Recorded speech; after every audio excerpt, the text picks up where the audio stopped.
Ассалаумағалейкум.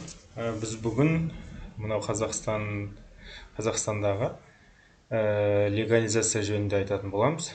Яғни көліктерді тіркеу, есептен шығару, қазақ номер алу. Ол үшін біз шетелдік көліктерді тіркеу үшін проверка сервис бөлімінде проверка автотранспорта осыны басамыз. Осыны басқаннан кейін бізге келесі бөлімге өткізеді. Заказать услугу онлайн. Заказать услугу онлайнды басқан соң бізді мынау шаговый осы шарттарды орындаймыз. Бірінші шаг атын номерімізді тексереміз. Келесі бізде қазіргі уақытта Қызыл Түркістан облысы, Түркістан қаласы, Батыс Қытай, Батыс Европа көшесі 88 алдыңғы егесінің атын жазамыз. Елена Мальцева. Далені басқан соң бізге мынау толтыруымыз керек болады. Легковой ВАЗ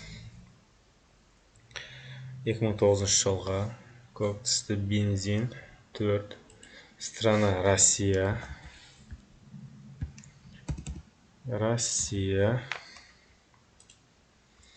ВИН-код. ВИН-кодты біз мына жерден аламыз.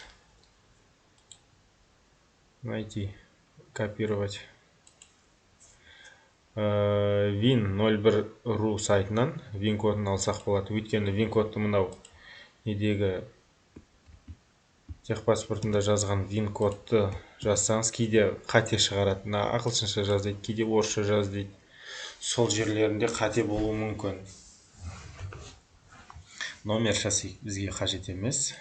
Государственный номері бізде 907. 907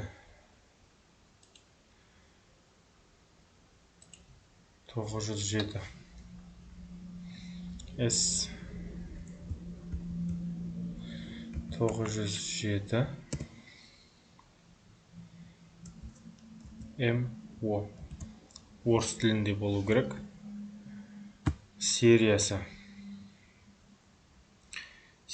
барлығын толтырып шығамыз.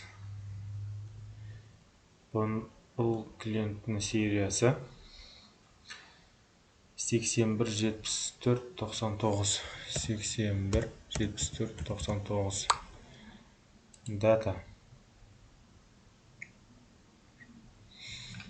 Бұл кісіде данный момент датасы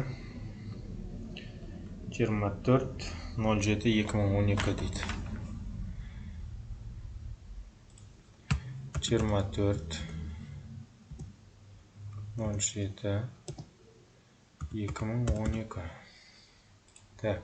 Проверить батырмасын басқаннан кейін 15 минут күт деп шығады. Обновить статус деп бассаңыз, сізге мына жерге статусыңызды шығарып береді. Запрос получен государственным органом дейді. Забронировать очередь. Мына неге келсеңіз, соңға өзіңіз таңдаған соңға келсеңіз болады деген.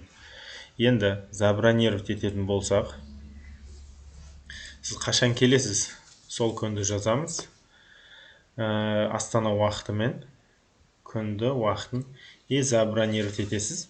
Енді мұнда айта кететін жағдай, 200 мың теңге алғашқы тіркелу үшін, техпаспорт алу үшін мемлекеттік баж салығы 4313 теңге, мемлекеттік номер алу үшін 9660 теңге төлейсіз. Және тағы да қосымша шығындар болуы мүмкін. Страховка, техосмотр. Және өзіңіздің удостоверениеңізді, техпаспорттың оригиналын өтінішті алып баруыңыз керек. Бізде осы. Ақпарат пайдалы болса, лайк басып, комментарий жазып, достарыңызбен бөліссіңіздер.